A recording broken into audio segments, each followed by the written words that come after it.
Hey,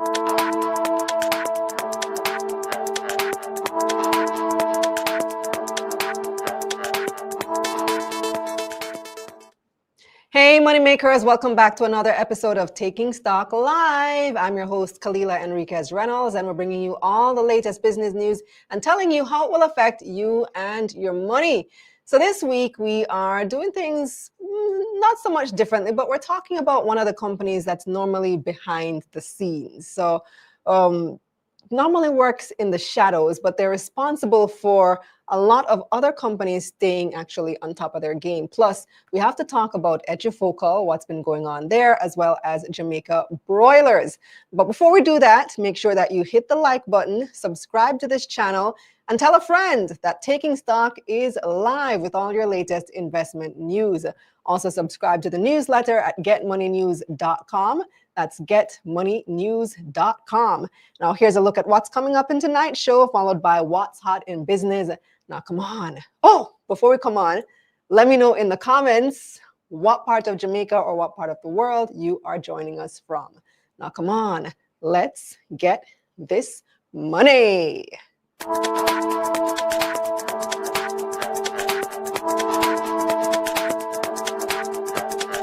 On this episode of Taking Stock, Resolve IT has been carving out a name for itself in the ICT industry for over 20 years.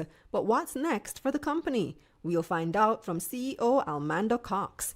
And the analysts weigh in on the latest market developments. What's going on with Jamaica Broilers and Edufocal? We'll discuss.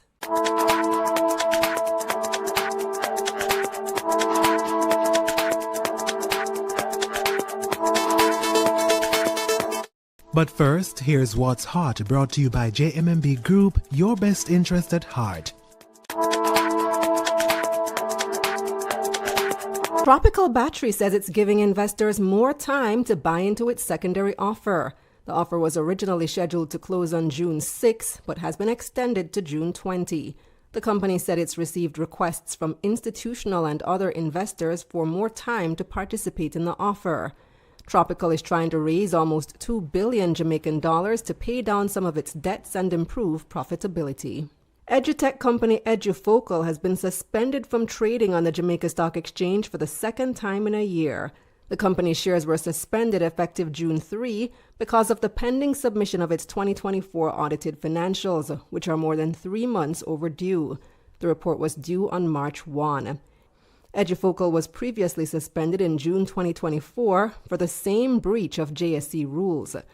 According to the JSE's 2024 annual report, on-time filing of audited financial results by main market companies dropped from 85% in 2020 to 64% in 2024, while for junior market companies, it dropped from 92% in 2020 to just 43% in 2024.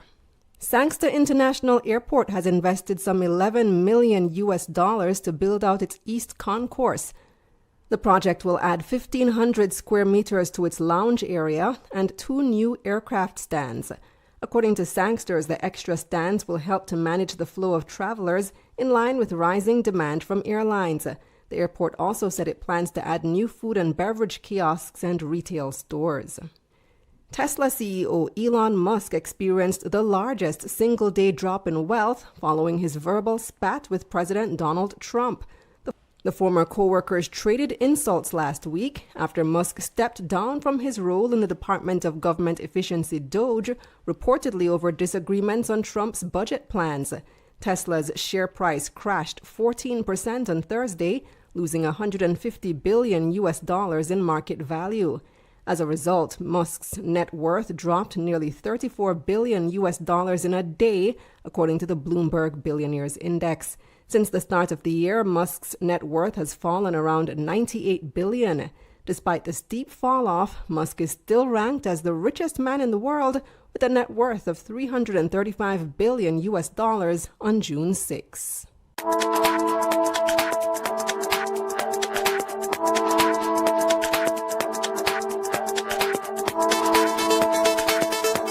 What's Hot was brought to you by JMMB Group, your best interest at heart.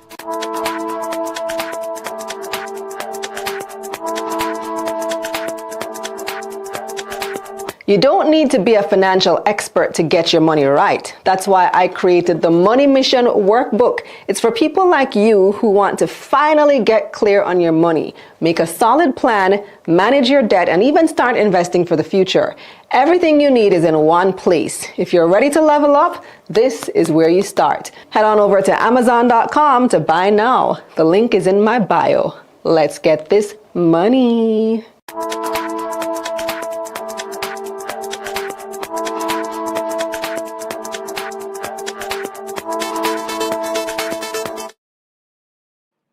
Welcome back. Let's see who we have joining us and where they are joining us from. Raquel says, good night to the money makers. Let's get this money. Raquel is our like police, so pay attention to Raquel Francis. She said, there we go, like and come in.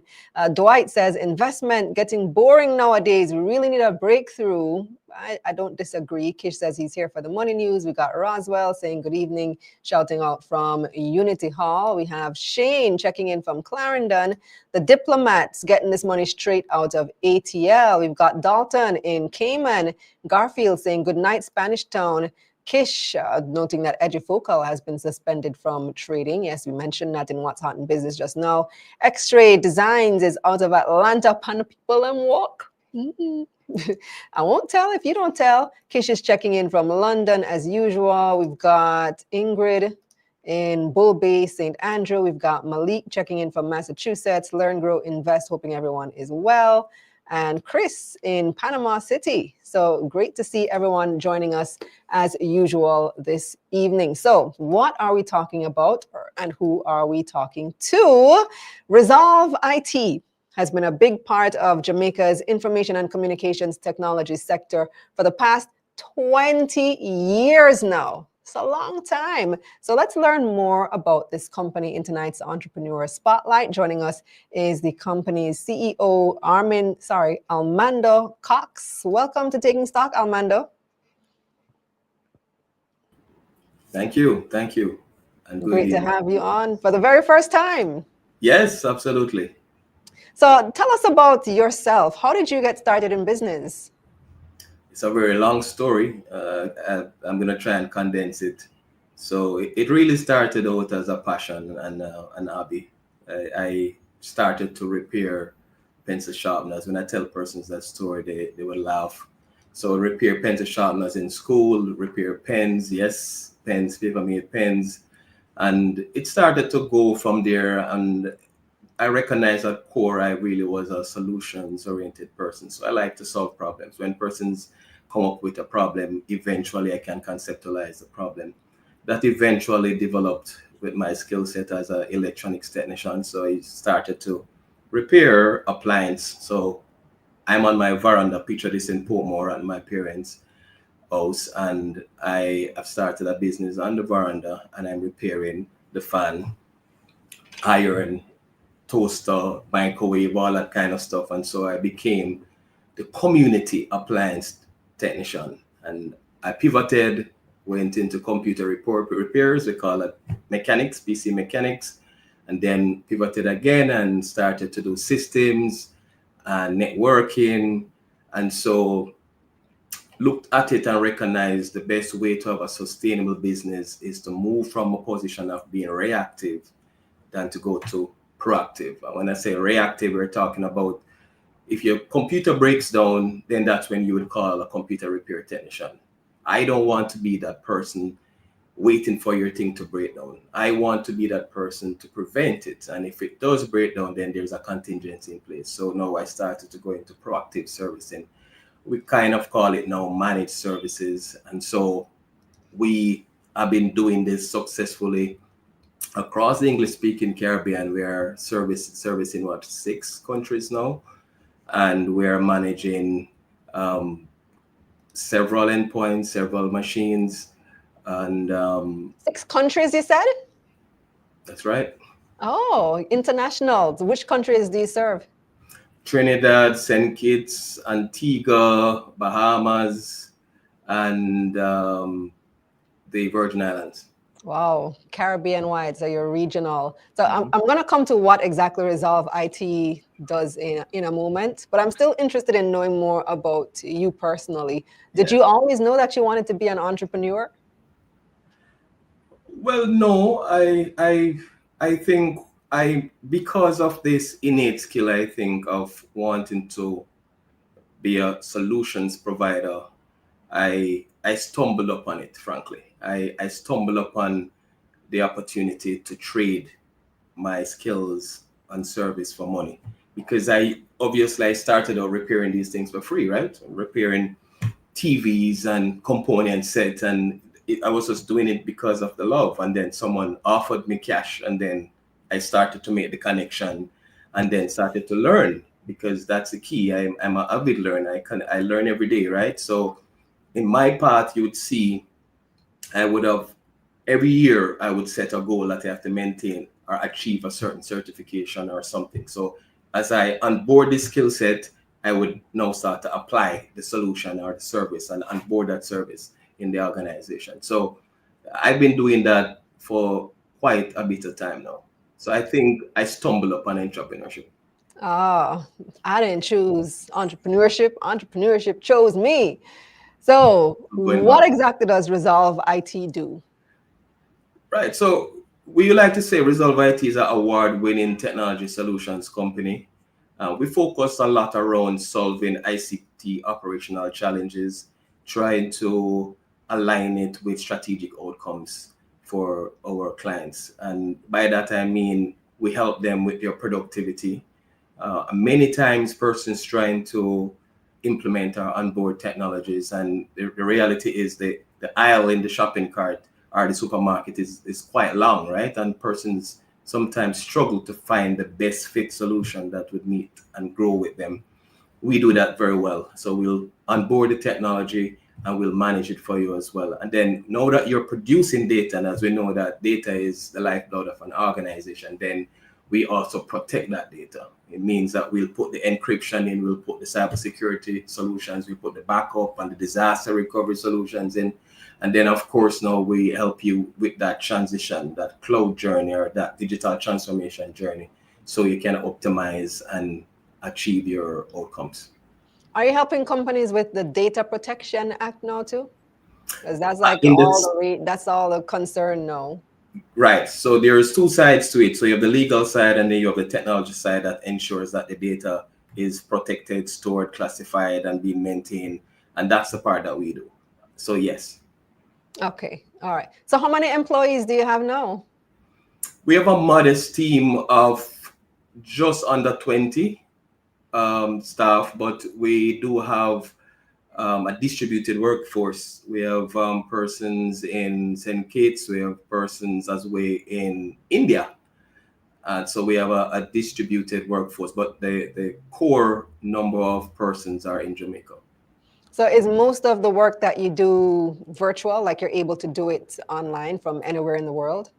So, all right, good question. So there are certain kind of jobs that we will do. We will do most of those, like 90% of those, regionally, you'd say.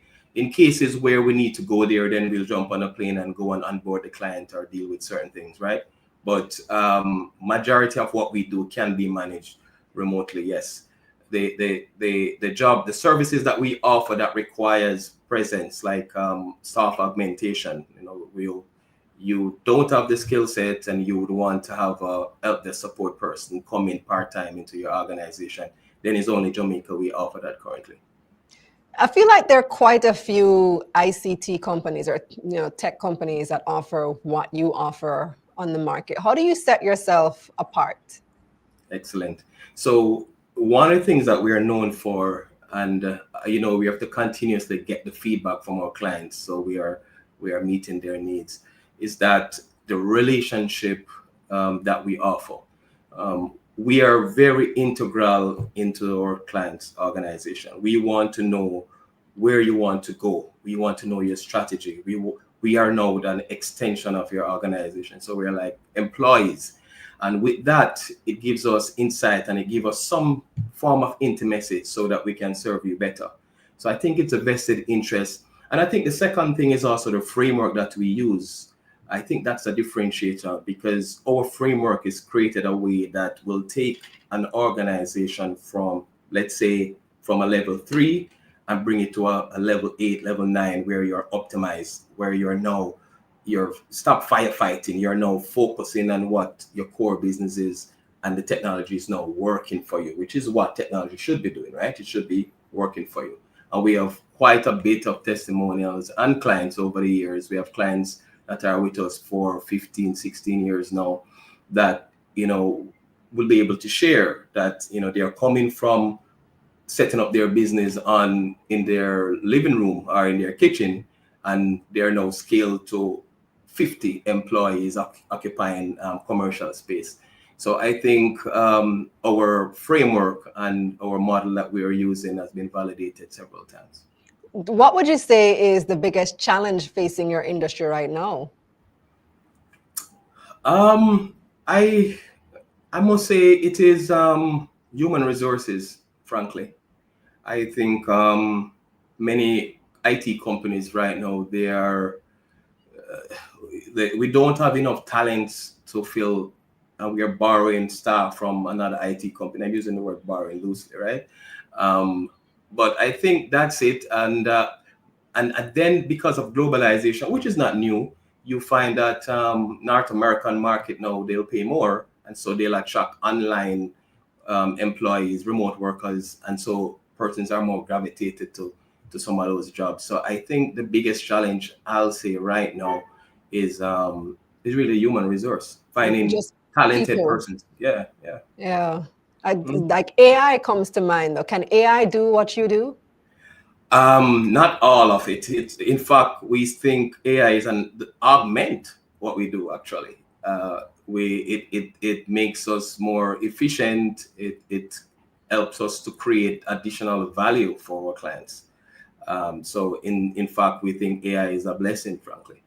What do you see as the biggest opportunity in IT in 2025? Oh, well, you've entered it. It's AI. That's the biggest opportunity. I think we are slow, and we Jamaicans, I think we're slow in adapting and preparing ourselves to leverage this in the right way.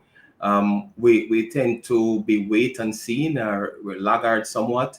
And I'm thinking that we don't want to wait for the wave to come, that tidal wave to come to shore, right? We know it's coming. We hear the signs. We hear the siren going off. I think what we need to do is start to, invest more, develop the people. I heard about the AI lab just now being launched. That's positive. It's things like that. We want to see more of that. Empowering our people so that they have the knowledge, so they can leverage that inside your business and also make a better living for themselves. All right. In 2019, your company was named by the JBG as the most investment-ready company. Yeah. What did that mean to you? Like, do you have investors? Are you looking for investors? So let me go back. So that was the accelerator, Quad 4, I think, the business accelerator that JBDC did. Fabulous, I'll tell you, a fabulous program. And so they had like a demo day, and where they would assess the cohorts and assess where they're at, and then that's where that designation or accreditation came. And yes, we got an offer. Unfortunately, we didn't proceed with that offer at the time. We thought at the time we needed to work more on ourselves to kind of build the operational capacity of the organization before we start to scale.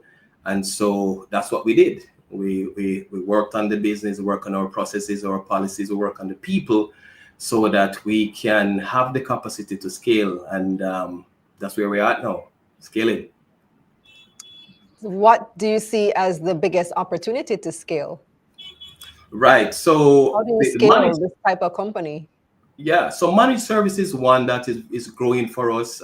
We are developing a strong traction in Trinidad, and we have our eyes on developing further into that market to set up a presence.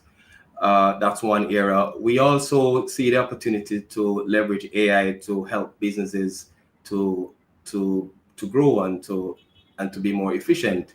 And we are thinking on, well, we've been working on trying to invest in that.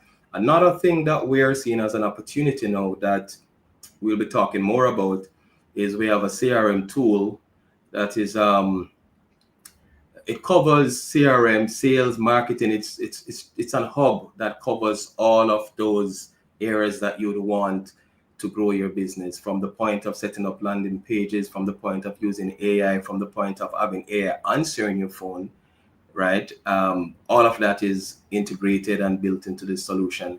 And so we are seeing this as a game changer that we'll be bringing to market soon.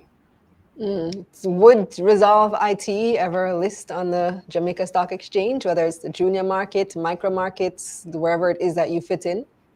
It will be the junior market, and absolutely, we have aspirations. We have been putting ourselves together, frankly. We've been checking the boxes and, making ourselves ready until the appropriate time comes. What's the timeline? Do you have a timeline in mind? Yes, we have a timeline, but I'll be guided by the advisor as to when that time is right. But I guess the short answer to that is as soon as possible. So where do you see Resolve IT in the next 5 to 10 years? Well, we'll continue to expand on the areas that we are doing very well in, and we're thinking that is really growing in the region. We have a strong interest in our solutions and our services in the region, and we're working on and doing just that. I have a question from Norman, one of our viewers. Norman wants to know, says, I'm curious to know if they specifically provide ICT services that is VDI centric to assist a remote company with implementing a global data center of sorts. That's a very specific question, Norman. It sounds like you're asking for yourself. And the answer to that is yes. We do. All right, Norman. Well, link up Almando. I guess they can help you with that project that you're working on. So anything else that you'd like to share with our viewers before you leave? Yeah, I of course, thank you for the opportunity to share on the program. But I also want to say to your listeners and your viewers as well that Resolve IT is, the name suggests, person say that we resolve it or resolve IT. It's either way that works for you, but we are genuinely interested in developing our clients. The truth is, it's not every client that we will onboard because there has to be some synergy. But once you're a client of ours, then we will invest also in your organization so that you're successful. And so if you're looking for a trusted technology solutions provider, then you can look us up. All right. Thanks so much for joining us, Almando. All the best with your endeavors. Thank you. Thank you too, and all the best. It's time now for our poll question of the evening, and you may have heard it at the top of the show. We spoke about it in What's Hot in Business. We had comments about it. It's coming up in the Analyst segment as well. EduFocal has been suspended from trading on the JSE again. How do you feel about that? How do you feel about EduFocal being suspended from trading again, second time in just about 1 year? I think it was June 2024 that they were suspended, and here we are in June 2025. So here are your options. A, I'm selling my shares as soon as I can. B, they can fix it. I still believe in the company. C, I don't care. Or D, other, leave a comment. How do you feel about EduFocal being suspended from trading again? A, I'm selling my shares as soon as I can. B, they can fix it. I still believe in the company. C, I don't care. Or D, other, leave a comment. So you can leave that comment in the chat right here on YouTube or Facebook, or you can take the poll in the community section of our YouTube channel or over on Twitter or in our email that goes out tomorrow. Subscribe to getmoneynews.com and you get our emails, and reminding you to check your spam folders because our email open rate is still very low. Still going to spam for some people. So check your spam, mark us as not spam, Add us to your contacts to make sure that the emails are getting into your inbox yet again. Up next, we've got your market recap, and the analysts are standing by. Market Recap is brought to you by MyMoneyJA, the official data partner of Money Media.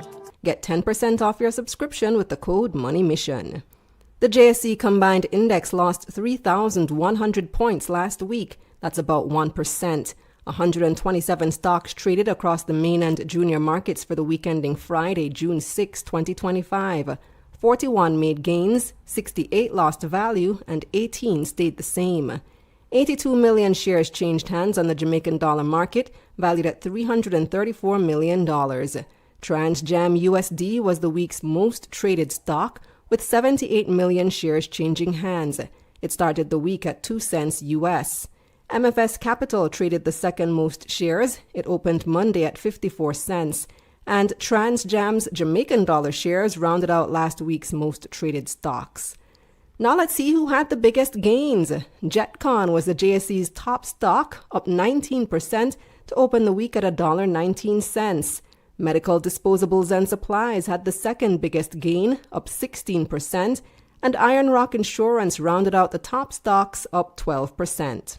On the losing side now, Margaritaville Turks was the week's biggest loser. The stock lost 25% to start the new week at $10.54. Caribbean Flavors and Fragrances dipped 17% to close out the week at $1.41. And First Rock Real Estate Investment USD shares also fell 17%. Over on the Trinidad and Tobago Stock Exchange, the composite index lost 12 points last week, or 1%. NCBFG was the TTSE's most traded stock. It opened Monday at $1.98 TT. LJ Williams was the market's top gainer, up 15% to start the week at $1.15 TT.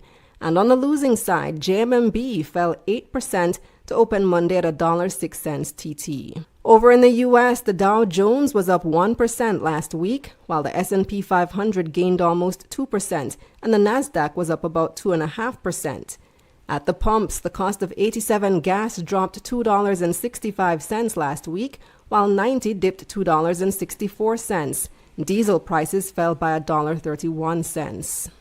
In foreign exchange trading, it took an average $160.34 Jamaican to purchase $1 US last Friday. That's 22 cents more than the week before. $1 Canadian cost an average $119.24 Jamaican. $1 British pound cost $217.47 Jamaican, and you could buy €1 for $183.49 Jamaican on average. Finally, on the crypto markets, Bitcoin prices rose 3% over the past 5 days, trading at $107,798 on Monday. Meanwhile, Ethereum fell 3%, trading at $2,538 on Monday. Market Recap was brought to you by MyMoneyJA, the official data partner of Money Media.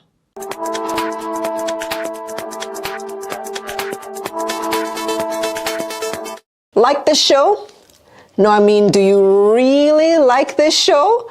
Well, support us by making a donation on Patreon. Your support will go a long way in allowing us to continue creating content like this and keep taking stock free for everyone. Go to patreon.com/moneymediaja. The link is in the description.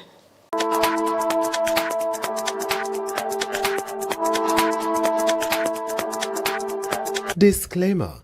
This is not intended as financial advice.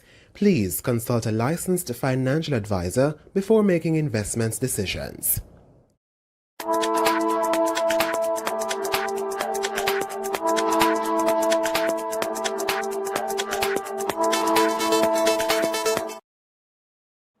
Welcome back. Let me see what you guys are saying about the poll question so far. So we have Learn, Grow, Invest says they will bounce back. So that's B. B was they can fix it. I still believe in the company. Ryan says EduFocal needs to be delisted. Orville says other EduFocal wasn't ready for listing. Kish says EduFocal share price was at 29 cents and he chooses E. What's E, Kish? E wasn't an option. Ryan says EduFocal needs cash and no sensible investor would give them more money in a capital raise and they can't afford to take on debt either. Camicia Gordon says, D, it's not looking good at all. So I guess that's A, right? Kish says, the CEO is young, so probably needs some time to figure things out. So not a lot of confidence right now in EduFocal. But like you said, the CEO is young. And one thing I say, people, and this company has been in business for well over 10 years. I think it's close to 15 years now, through many different situations. So one thing I give them is resilience. So let's see where it goes and what happens. Kish says EduFocal was good during the pandemic, but not so relevant now. Do I agree with that? Not so relevant? Online learning?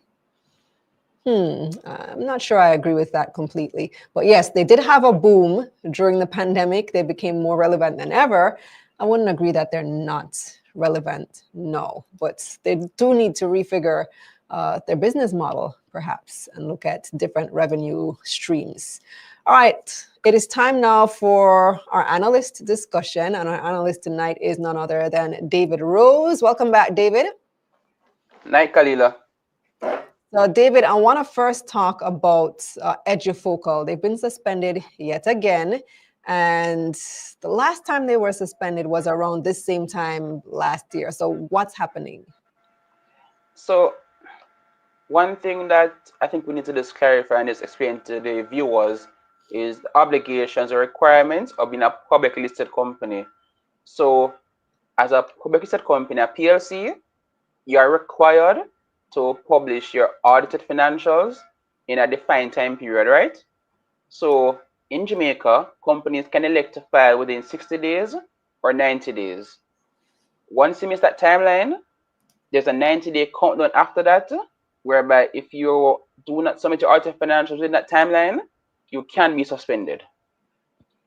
So it is when the JC will suspend you, it means that they can.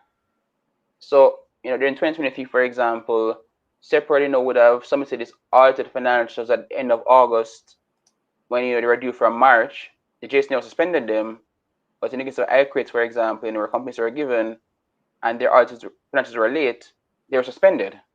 So in the case of EduFocal, their audited financials were due from the end of February, I think March 1 actually, and 90 days would have ended around end of May. So, because they haven't submitted those financials, that's why the JC has suspended them. In terms of, just the company's, chance to bounce back, I think it really comes down to not just refocusing the business model, but just, looking back at the overall strategy of the company overall, because we're in an environment right now whereby AI is going to be, or should I say, bring lots of slop. And the reality is there is still a purpose or place for businesses or firms that provide value of trust and veracity. So although persons can quickly ask AI, what is this, what is that, you're still going to need persons to actually verify this information to make sure that what you're getting or being told is actually correct, because AI is still learning, still in the developmental stages. But in terms of EduFocal, they're trying to work on Quizzitive, to simplify the process, which just says mark MCQs very quickly by just putting the phone over the papers. I don't remember what's going on for the core business in terms of education solutions for PEP students. But let us see what the company's leaders bring out in short order as a disclosure and update to the market, because EduFocal, has been listed for about 3 years now. Listed in March 2022, and they've struggled to complete their audited financial requirements within the stipulated 60-day period. Yes, there are content shortages and everything in between, but you have bigger companies like Grace Kennedy and Surgical Group, which have multiple businesses that meet the requirements, and it's just that a company has to prepare itself for its audit with external auditors to ensure that it can be completed within the particular time frame. But apart from not meeting the deadline to submit those filings, EduFocal has been struggling as well. Some of our viewers are even questioning whether this is still a viable company in 2025, which I disagree with, because they were a viable company before COVID. And so finding a way to to pivot and still remain relevant in 2025. But what is the core of their problem? Like, why are they having financial problems right now? So the way I would describe it from a very similar perspective is what I call learning pains. So a lot of persons think that, as a company, the more sales you do, the better your business is. But one caveat that, I saw for EduFocal, and it actually showed up in the financials, is that it was doing all this business, but the collection of the receivables was an issue. And because of the receivables collection issue, they ended up having to write down those receivables. And because I never got that cash, they were in turn, required to scale down and size down as a result. And you made a very good point. The COVID boom is now gone. Kids are back in school. The Clean Up Ocean story today, looking at the Pembroke Hall first formers, and where they pointed that about 70% of the students cannot read, and they just buzz on Twitter, Instagram, Facebook, and there is a purpose for companies like EduFocal to try and assist with developing the nation's minds. But I think that EduFocal needs to learn a little bit from its own mistakes and past errors, in terms of being not a listed company, but just being a growing company. Because a lot of people think that, hey, bottom line is profit, everything is fine. No. Please look at the cash flow statement. It will tell you a lot that the income statement will not tell you. Remember, depreciation and amortization, if you have intangible assets, that is not cash. If the company collects receivables, it's increasing receivables. How is it financing that increase in receivables? So I mentioned all these points to point out that, even with the tax break EduFocal has, it still, did not have that perfect process in terms of collecting receivables and, the way it engaged with its clients. So let us see what this company really brings to the table in terms of a discussion to the public, because the company did publish an unaudited Q4 set of numbers. They did make a loss for the overall year, a much smaller loss. So let us see, when the company does get the chance to publish its audited financials and its first quarter report, because both those are actually outstanding. We have a few questions from the audience, so let's take some of those. Ryan says, you wrote an article that they will have to repay the tax benefit. Is this true? So just to give clarity, I never said that they provide tax benefit. So there is a provision in the Income Tax Amendment Act that says that you can be liable if you're suspended or delisted from the JSC within 15 years. So that actual process never taking place, basically based on what I've seen in company financials. So the companies have been suspended, like iCreate, IronRock, EduFocal, MFS. I can't remember which companies have been suspended in recent times, but I was suspended. I have not seen any disclosure in their audited financials about TAG coming to them and saying, hey, yes, back a tax benefit. I do recall, going through T-Tech's takeover documents, where they did mention that because they're going private, T-Tech did list in 2016, March. The fact that they listed at the end of February 2024, they had a liability to pay back to TAG because they're only listed for 8 years, and you have to go at least 15 years, to get that full tax remission benefit in terms of there being no contingent liability being attached. So although EduFocal has been suspended, I'm not sure, if TAG has, approached EduFocal in terms of paying back on any tax remission that benefited from any profits which have derived in the prior 2 years as a listed company. Next question comes from Learn, Grow, Invest. From what I remember, they had a few key partnerships. Whatever happened with those? Have we had any update on those key partnerships? No, and it's unfortunate because these projects, were good initiatives, had good, social responsibility focus, but, it's hard to do all these projects if you don't have the resources or the cash to really tackle them. So I remember the Jamaica Library program was one of those mentioned initiatives. I remember even, another initiative with respect to Nigeria, but I haven't heard any updates on them. creating university portals for corporate companies.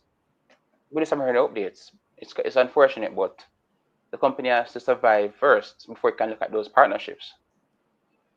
There's another point that you raised, I think it was in your article as well, David, and it has to do with the on-time filing of these audited financial statements. We've discussed it before on this program too. So the JSE has said that on-time filing by main market companies dropped from 85% in 2020 to 64% in 2024. And for junior market companies, it's even worse. So it dropped from 92% to just 43%. So less than half of the junior market companies are filing their financial statements on time.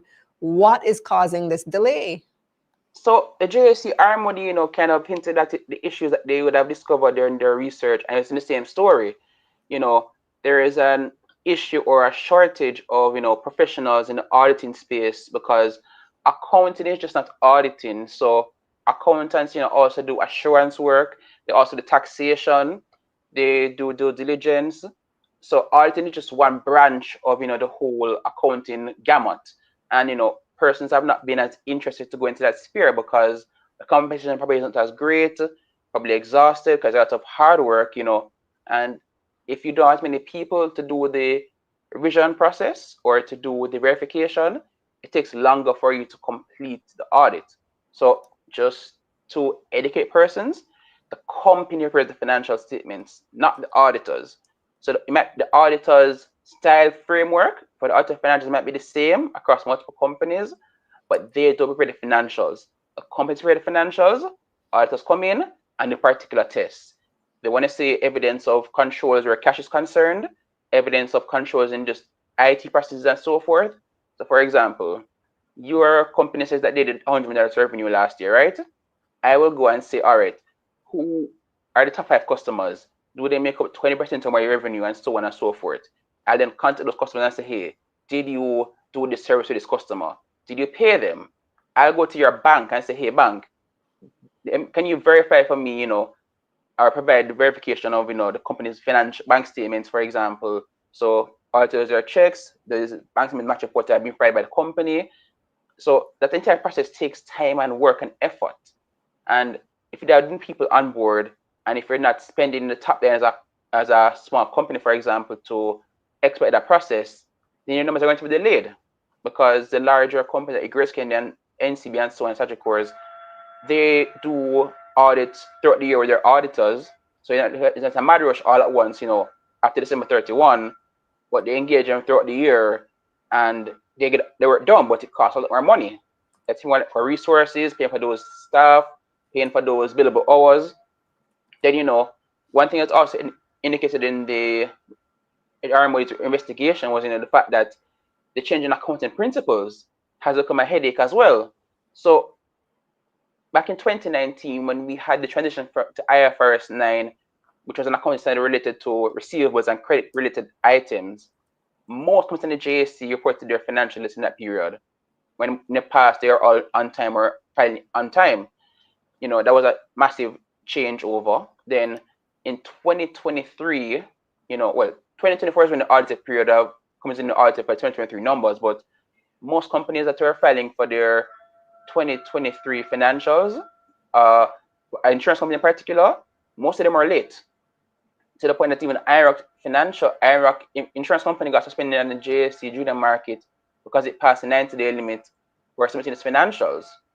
JN General Accident, almost all the insurance companies last year late to their audited financials, and it was because of the transition from IFRS 4 to IFRS 17 in how they measure insurance contracts. So as the standards keep changing, it requires more resources.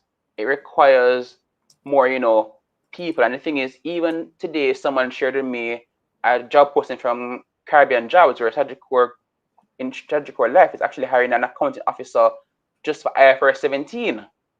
So that's from an accounting standpoint in terms of the accounting standards. And the large complex transactions, that has an impact on completing the audit. So when Separate acquired AS Braden, it was done as a leverage buyout, right? that process had to get independent third-party evaluators to give their commentary as to the value of the transaction. Remember the point out again, the auditors rely on evidence to give their opinion. If I have the evidence, I'm going to give my opinion. So that valuation took longer than expected because another thing in the Caribbean is valuators are short in certain areas, similar to accountants.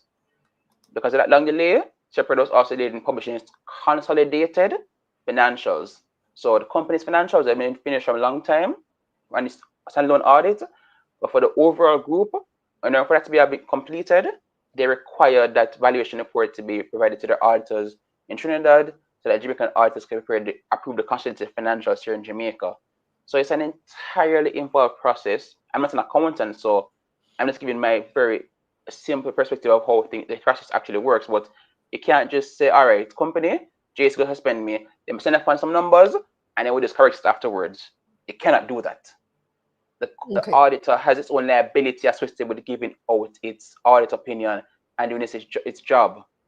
So you cannot just sign up on numbers and then correct it afterwards just because you don't want to get suspended in the JSC or by a regulator. You have So to do we have other companies at risk now? Because this is a widespread issue, obviously. So let me give some context. So Fostridge submitted their audit financials, or they're submitted probably on May 30, but they're published last week Monday on June 2. Fostridge itself was at the end of the 90-day period, that grace period after the submission deadline of audited financials. So they missed suspension. Pulse and Caribbean Cream, same thing. Submitted their audited and quarterly financials on the day before the JS could consider suspension. Kintai from an iCreate, Productivity Solutions, and another company in the JS Junior Market, they're all late to their 2024 audited financials as well. But the thing is, based on their filing period, the JSC cannot consider them for suspension until the end of this month. But yeah, a lot of companies are facing that issue, and it's not going to get any better. Because I'm in with Kalilah. As much as I enjoy reading financial statements and going through these numbers and everything, I feel sorry for the accountants. Like when person say they're working, into the 12 of the morning, like in overtime for this, some person say they're getting probably 100, 150 grand per month for the work that they're being given. It's depressing. And the reality is you have to get, your CP or ACC designation and then become a chartered accountant to your local membership body. And, if you're working at a big audit for like a big four, it can take you years to become a partner. And when you can just instead go to, for example, a financial company, become a CFO and get a bigger paycheck, even with the stress, it just works out much better that way. So it's not going to get any better. So for companies right now, it's all about, how do you prepare for your audit? You have to do this every year. How do you prepare? You have to, work with auditors. Is it that you have to make them come and do a 6 months audit for the 6 months period, and the audit in the 6 months period? You need to engage them throughout the year. What kind of resources that you need to provide from early? And it's about engagement, because auditors are going to be stressed because they're dealing with audited financials, tax season. You have to just work with them early and quickly and say, hey, how do we get our financials prepared on time? Because whether in USA, Jamaica, Canada, or even Timbuktu, once you're listed, you have to prepare the audited financials and you should do it on time so that the public itself can benefit from that information. Oh yes, Access Financial Services as well, their audit financials are delayed because of the cyber attack they experienced back in February. So they say their numbers should be ready by the end of July. And the reason they say end of July is because after that, the JC can suspend them from trading. And because Access is delayed to their audited financials, proving it also to their audited financials as well. Because remember, proving it has associates taking Access Financial Services as well.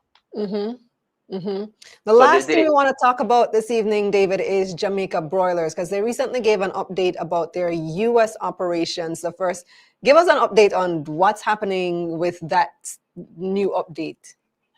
So they put the updates out last week, I believe Monday, or on the JSE, and it's just really them kind of just trying to be transparent to the whole process with the USA situation. So, they basically pointed out that, based on preliminary forensic reports, they're not getting final reports as yet, but in the preliminary reports, they've, identified significant issues. And, one thing they pointed out was, namely unsubstantiated accounting valuation methodologies affecting several financial statement line items, including inventories and biological assets. Now, let's just break that down. When you see the word unsubstantiated accounting valuation methodologies, that's a super red flag. You're talking probably about a red flag in the entire sky. Say that again. What's the phrase? Unsubstantiated accounting valuation methodologies. So, unsubstantiated accounting valuation methodologies. Okay. Yeah, so to put that in perspective, biological assets are the animals that you use in your operations. So for Dolphin Cove, that would be the dolphins, the parrots, the horses. For Jamaica Broilers, that would be the chickens, the beef cattle, and so on and so forth. Then the inventory would be like your grain, your spare equipment, and so on and so forth. So when you see Jamaica Broilers say unsubstantiated accounting valuation methodologies, they're basically saying that whatever was taken place in terms of valuing some of these key assets in the USA were not being done in a manner that is consistent with accounting standards. And that's a major problem, because what might have been recognized as $100 in 2022, for example, might have really been $90 or $80. So that's a major problem, because half of Jamaica Broilers' balance sheet, actually, between inventories and biological assets, those two items combined, represents about 50% of the group's overall asset base. So when you see that big word, unsubstantiated accounting valuation methodologies, and you see with those two key line items, it's a major problem.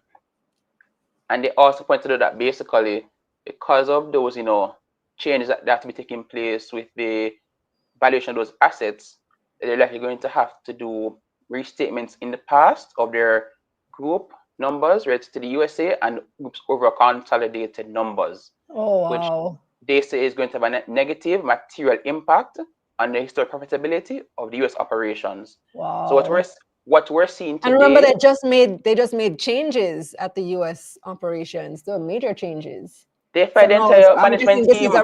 This is a result of that big change. Now they're uncovering stuff. A lot of things. What was going on, yeah. And the thing is, we just have not seen the final report as yet, or the final amount of information, because remember, in March, when the report came out late, by the way, they said, hey, you came out late because we found some operational control issues, and some issues with expense management. They said they recorded a loss in the current period because invoices that should have been booked in the past were being booked all at once in the current Q3. They suspended their dividend. So it's pretty rough on them. They put an ad out in the Glean Observer on Sunday saying that NCBF is confident, they're confident in the business. And for me, I don't have any lower confidence in Jamaica Broilers' Jamaican operations.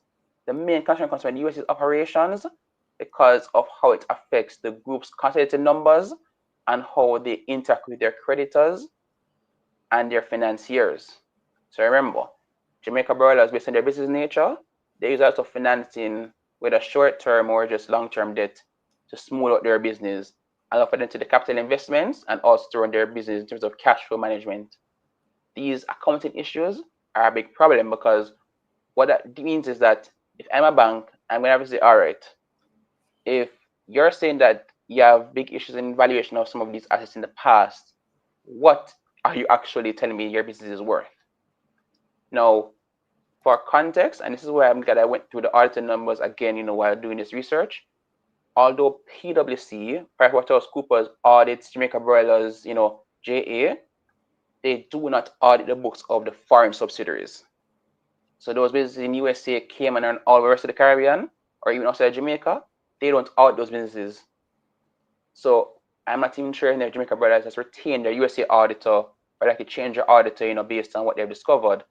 But it's pretty unfortunate, and they say that they're planning to add an internal audit department in the USA, to ensure that this doesn't happen again. But the update was very jarring, because when you see the word unsubstantiated, it just says it is never whatever they're doing, it never makes sense. And that is why someone said they used AI to break that part of the disclosure down for them to understand what they're saying, because when certain words being used in a company's disclosure about its financial state, it tells you the magnitude of what is actually taking place as they do their reviews. So their audited numbers actually are due around July 2, but based on, well, July 2 July 3, but based on that disclosure, everything Jamaica Broilers report have a delay in its audited financials, especially as it seeks to restate its audited numbers, because we should also remember the PBS saga last year. PBS meaning Products Business Solutions Limited. That's a company chaired by PB Scott. That business, its audited numbers are due from March. Those numbers are submitted all the way in November, Kalilah. They're submitted that late because of the fact that they discovered some significant issues in Costa Rica, and that's a reset back over 2 years of financials as well. So even 1 year worth of financials, which had them reporting about $8 million worth of profit, was reset to about $2.6 million US profit. So these issues in accounting in overseas subsidiaries can have a significant impact in preparing consolidated financials and just overall, your ability to work with lenders and just keep the business going together in a framework that you're comfortable with. PBS has still not announced a new group CFO. I don't know if they've, hired someone new for Costa Rica's management as yet, but you're seeing, that over the last 2 years, in terms of the late audits and just, the uncovering of all of these issues, in different overseas subsidiaries, that you as an investor should always not take caution whatever you read, because at the end of the day, auditor did their job to the point that they were contracted to do, and the company itself, if it, didn't discover these things until later, they, do deserve some blame, but at the same time, you cannot control every aspect of your subsidiary operations based on what you're doing your own monitoring of these businesses. That's crazy. So has JSC or FSC said anything about this? Kalilah, FSC is a silent ghost. You only hear from them once a year, probably when it's something of a crisis magnitude or when something does come up. The JSC, has not said anything about, the accounting issues, in terms of these issues in the OC subsidiaries, but they say that they've been working, to try and see what is the best solution for the listed companies, because the reality is they're supposed to be another change to the accounting changes of IFRS coming in 2020 to 2027. I can't remember the IFRS standards. I think it was 26 and 27 or probably 18, 19. It's just so many standards, but there are some new standards supposed to come in the next 2 to 3 years, and accounting is always going to update itself to try and catch up with all of the deficiencies found in the past. So they're trying to find the best way to kind of make a compromise so that companies that are not trying to skirt good governance and provide messages with updated financials are penalized for things outside of their control. Because if you find errors in your subsidiary financials, you have to correct it and take your time. If your subsidiary, if you're doing a major transaction like acquisition, you have to get your valuators report, independent valuators report. If there's a shortage in accounting situation, they're not getting any better, you shouldn't be penalized for your auditors being under-resourced either. And you can't just what's a bigger auditor, because of the constraints that auditors are facing right now, generally speaking, even in Jamaica. So when they are being very restrictive in the new clients that they take on board, it's because they don't want to further burden the staff that is already there doing the workload as is. Sure. So what should investors do with this information now? So the way I put it is, you yourself have to sit down and understand the business and understand, does business make profit? Yes. Are the late financials as a result of them being negligent? Is it yes or no? You have to make a decision from there. And if you're looking at the financials, do you think that sufficient work is being done to ensure that numbers themselves are of the highest quality, or or certain checks are being done appropriately? Because the reality is, coming to their controls, people break them and things happen.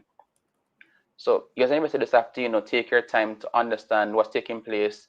If you're seeing an extended delay in a company's financials, the prudent thing you can do, especially if it's that 90-day window coming up at listed company, is to possibly sell your shares so that you're not stuck in this position when the company does get suspended, that you can't access your cash. And what I've realized most times is that when a company is listed back on the market after suspension, its share price is actually lower, and it struggles for the company to rebound to a higher level. So all in all, just be cognizant of these timelines for these different companies, especially when where they're pointing out that they're going to have delays in producing these audited financials, and the JSE, it's not likely to be lenient. They've had a zero tolerance stance since 2023. So you just have to be prudent and know, hey, if they might get suspended, I might have to just sell. And if they get suspended, at least I have my cash, can buy something else, come back when it comes up on the market. You have to just be a lot more prudent in this time. As we go through these accounting changes, accountant shortages, especially for auditing, change accounting standards, the complexity of transactions. There's just so many things you cannot control. Wow. All right. Well, this is one that we need to keep following. I saw a comment earlier from Learn, Grow, Invest saying that JSC needs to pay you. They don't know what we'd do without you, David, for keeping us updated on all these news, especially going through the details with a fine-tooth comb and understanding and explaining to us what's going on the markets. Well, I actually go through all the comments on the JSC, and then I catch errors points out to the company so they can correct it. So most of the questions on the JSC is because of me. You just don't see my name next to it. I believe you 100%. Thank you so much, David. We need to nominate somebody. Please nominate David for a Prime Minister Award. Youth, just apply for Youth Awards. Have you gotten a Youth Award? Back in 2022, Kalilah. Oh, you did. Well, you need another award. You need like an ODE or something. The ones that they give out on Heroes Day, because yeoman's work that you do every single week. Thanks again, David. No problem. Somebody please write to where is it? Governor General? To King's House. Somebody please write to King's House and nominate David for some kind of award, because he is a valuable asset to this entire nation and to the investing community. I tell you that much. We'll take our final break and come back with your comments. Will 2025 be the return of Jamaican stocks? It's been a rough couple of years, but like I've been saying, the time to start is when the market is low. Your objective as an investor, like any other type of trade, is to buy low and sell high. So now that stock prices are low, this is the perfect time to jump in. We already have several IPOs planned for 2025, so don't get left behind. Start your investment journey today by taking Investing for Beginners. Go to investingforbeginnersja.com. Let's get this money.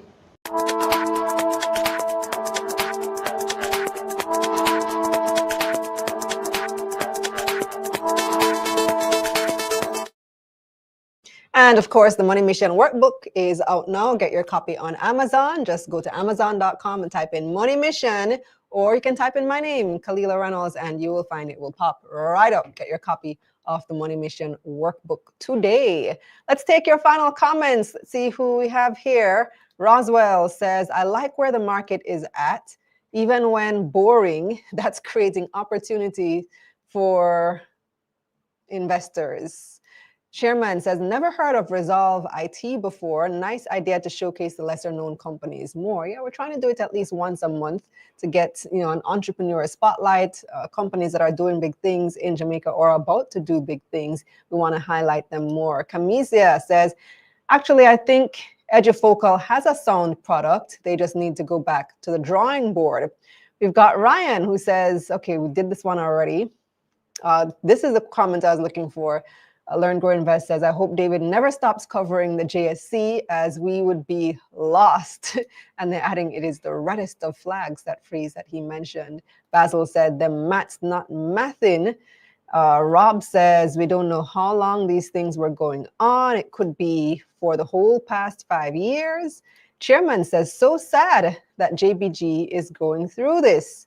Sukra, bigging up David Rose. Trivia says, it's sad that this is the manner in which JBG stock price is going down. It's a blessing for me. I've been waiting for days like this so I can buy a lot, looking for NCB, FG, GK, Caribbean Cement, and Seprod.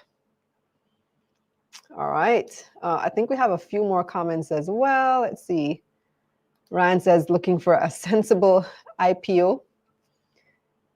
Rob says, I see now why Deloitte returns to Jamaica.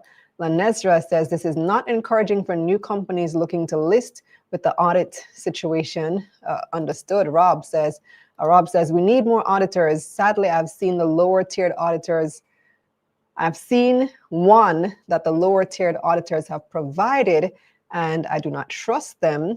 It has to be a big four. That's KPMG, PwC, EY, and BDO. Yeah.